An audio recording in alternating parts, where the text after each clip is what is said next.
Psylocke किसी भी मजबूर इंसान को बहुत ही ज्यादा ब्याज लेकर पैसा देता है और जब लोग नहीं चुका पाते हैं तो उसका जमीन वगैरह हड़प लेते हैं। तो साइलॉक एक एग्रीमेंट पर साइन लगा देता है कि जब अगर तुम तय सीमा के तहत पैसे नहीं दोगे तो हम तुम्हारे शरीर से एक मांस का टुकड़ा काट लेंगे। कोर्ट में बहस होता है तो साइलॉक कहता नहीं, हमरा एगो मांस का टुकड़े चाहिए, हम गटैये पे से काट लेते हैं। तो मरिए जाएगा वो गटैये पे से। अब यहाँ देखिए, इधर सागर है कि नहीं है? सागर है, किसी को दिक्कत? इस सागर के एकदम ऊपर इटली का एक शहर है वेनिस। वेनिस शहर मिलेगा आपको। इटली का शहर कौन सा मिलेगा? वेनिस। किस सागर में है? एड्रियाटिक सागर। ये सागर का नाम एड्रियाटिक। इस सागर के ऊपर कौन सा शहर? वेनिस शहर। इससे 3 क्वेश्चन पूछता है वेनिस शहर। एड्रियाटिक सागर की रानी किसे कहा जाता है? वेनिस। एड्रियाटिक सागर की रानी वेनिस शहर को कहा जाता है। मर्चेंट ऑफ वेनिस किसकी रचना है? अरे भैया, मर्चेंट ऑफ वेनिस एक बहुत फेमस किताब है। उसमें एंटोनियो रहता है हीरो, उसकी पत्नी रहती है बेसिलियो शायद रहती है, और विलन रहता है साइलॉक। समझ में गया? नहीं सुने हैं? तरीका एग्जाम में क्वेश्चन पे कौन लिखा है? हा? विलियम शेक्सपियर लिखे हैं। पता है तो कॉन्फिडेंस से बोलिए आप लोग। विलियम शेक्सपियर ने कौन सी किताब लिखी है? Merchant of Venice. यह एक ड्रामा है जिसमें दिखाया जाता है कि एंटोनियो नाम का एक बहुत अच्छा आदमी रहता है। वो गरीब लोगों को लोन देता है बिना ब्याज का, जबकि वहां एक बहुत बड़ा क्रूएल टाइप का आदमी रहता है जिसका नाम रहता है साइलॉक। क्या नाम रहता है? साइलॉक।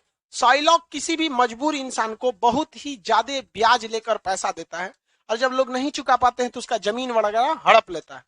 लेकिन साइलॉक किसको पसंद नहीं करता है? एंटोनियो को, क्योंकि एंटोनियो के पास जब पैसा रहता है तो बिना ब्याज के ही क्या दे देता है? कर्जा। किसी को कोई दिक्कत नहीं।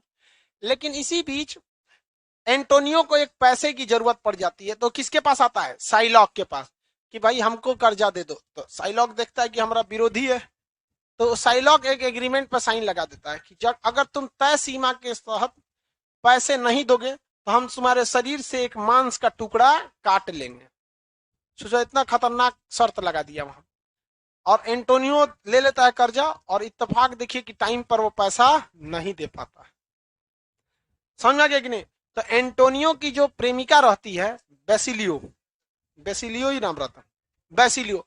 कोर्ट में बहस होता है तो साइलॉक कहता नहीं, हमरा एगो मांस का टुकड़े चाहिए, हम गटैये पे से काट लेते हैं। तो मरिए जाएगा वो गटैये पे से। बहुत बेचारी उसको मनाती है कि मान जाओ। अब ये तो पैसा देने के लिए रेडी हो गया, 2 महीना लेट हो गया तो इसकी जान कैसे लोग? तो एग्रीमेंट पे तो साइन था, क्या लेना है? मांस का टुकड़ा। अब एंटोनियो एकदम डर जाता है और साइलॉक कहता है इनके कटवे करेंगे। तो उसकी जो प्रेमिका रहती है बेसिलियो, बहुत तेज रहती है, कहती है ठीक है काटो, लेकिन एग्रीमेंट पे लिखा है कि तुम्हें मांस का टुकड़ा चाहिए, खून नहीं गिरना चाहिए। एग्रीमेंट पे नहीं लिखा हुआ है। समझ आ गया? और दर्द भी इसको नहीं होना चाहिए क्योंकि ये एग्रीमेंट पर नहीं लिखा है। अब ले साइलॉक कहता ठीक है, तो पैसे दे दो। ना अब पैसा ना, अब ते काट। बेचारा फंस गया वहां पे। ये बहुत बड़ी कहानी है एंटोनियो साइलॉक। ये कहानी की चर्चा किस पुस्तक में है? Merchant of Venice. Merchant Venice का व्यापारी कौन रहता है? एंटोनियो। व्यापारी कौन रहता है? एंटोनियो। क्रिमिनल इसमें कौन रहता है? साइलॉक। ये फेमस पुस्तक है किसकी? विलियम शेक्सपियर की। आगे बढ़ जाए।